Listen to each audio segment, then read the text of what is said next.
Bismillahirrahmanirrahim. Assalamualaikum warahmatullahi wabarakatuh.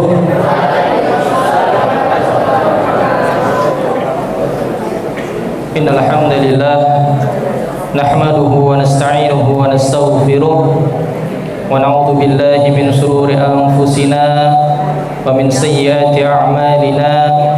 May yahdihillahu fala mudilla lahu wa may yudlilhu fala hadiya lahu. Asyhadu an la ilaha illallah wahdahu la syarika lahu wa asyhadu anna Muhammadan 'abduhu wa rasuluh la nabiyya wa la rasula ba'da.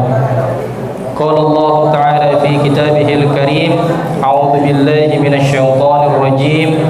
Bismillahirrahmanirrahim.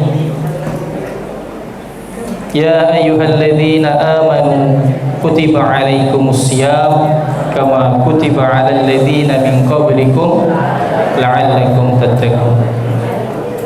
Wa qala Rasulullah sallallahu alaihi wasallam fi kitabil hadits, man shoma ramadhana imanan wa ihtisaban ghufira lahu ma taqaddama min dhanbihi. Ustaz-ustaz sekalian serta anak-anak semuanya yang semoga senantiasa dirahmati Allah. Pertama-tama marilah kita senantiasa memanjatkan puji dan syukur kita kehadirat Allah Subhanahu wa taala, yang mana pada malam hari ini puasa hari ke-4. Alhamdulillah, Allah masih berikan kita kekuatan, Allah masih berikan kita kesehatan, dan yang terpenting adalah Allah masih berikan keimanan dan ketakwaan pada diri kita, sehingga alhamdulillah 4 hari ini kita telah melaksanakan salah satu kewajibannya, yaitu puasa. Kita berdoa kepada Allah Subhanahu wa taala agar puasa kita ini diterima oleh Allah Subhanahu wa taala. Kita berdoa kepada Allah Subhanahu wa taala semoga kita tidak termasuk bagian orang-orang yang kalau puasa hanya ketika di depan orang lain. Kita berdoa kepada Allah Subhanahu wa taala semoga kita ini ketika berpuasa tidak bayem, batal, diam-diam. Kita berdoa kepada Allah Subhanahu wa taala semoga nanti di akhir ketika Ramadan ini berlalu kita tidak menjadi orang yang rugi. Rugi dalam hal apa? Diberikan kesempatan 1 bulan penuh oleh Allah Subhanahu wa taala untuk memaksimalkan amalnya, supaya di akhir nanti kita semuanya mendapatkan ampunan dari Allah. Akan tetapi kita justru malah menjadi orang yang rugi.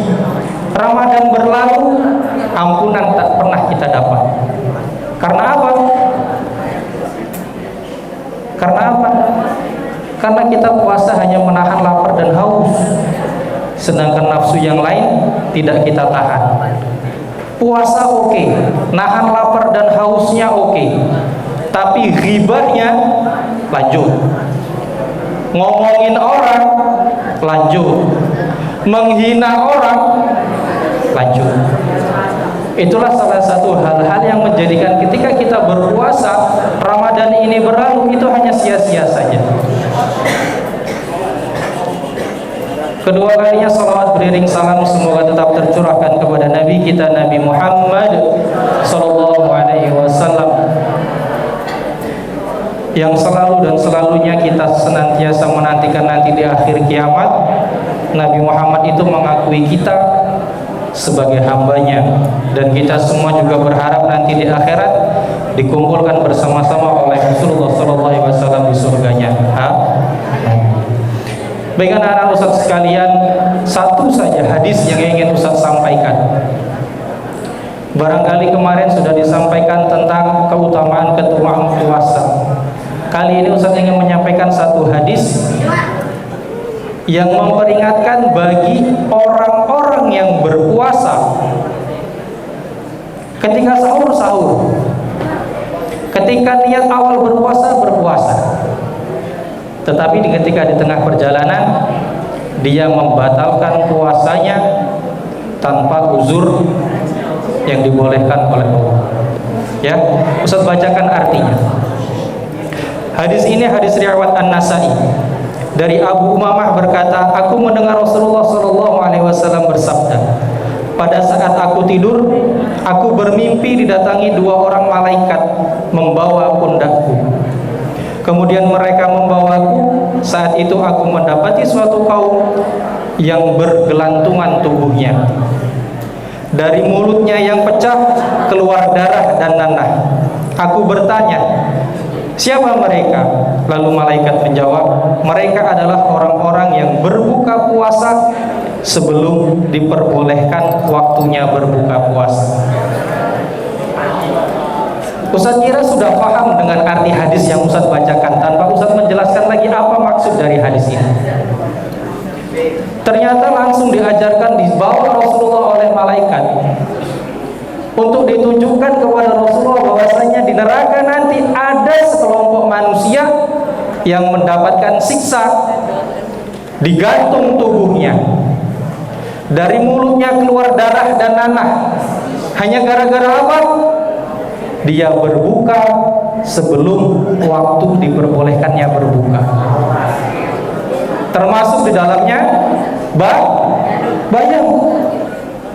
Di sekolah puasa, ketika sahur, pulang sekolah ke asrama, nggak ada yang mantau, batal diam-diam, lari ke kamar mandi, minum aqua, ya, kawan-kawannya tidur, diam-diam makan sesuatu. Ustaz peringatkan mumpung masih di awal Ramadan, karena tadi ada yang kedapatan, ya, niatnya puasa di asrama berpuasa, ternyata ketika keluar di luar mokel. Ya, Ustaz ingatkan, ternyata ada ancaman siksanya bagi orang-orang yang membatalkan puasa. Tahu nggak, nak? Orang-orang yang boleh membatalkan puasanya itu siapa saja? Satu, sakit. Yang kedua, ya, bagi perempuan mereka yang sedang berhalangan. Yang ketiga, musafir. Yang keempat, orang nggak ada akal. Kamu pilih yang mana? Ya, semoga kita semuanya dapat menjaga puasa kita sehingga nanti di akhirnya penuh 1 bulan ini kita benar-benar mendapatkan apa yang telah dijanjikan oleh Allah Subhanahu wa taala, yaitu berupa ampunannya. Mungkin hanya ini yang dapat Ustaz sampaikan, kurang dan lebihnya mohon maaf. Akhirul kalam, assalamualaikum warahmatullahi wabarakatuh.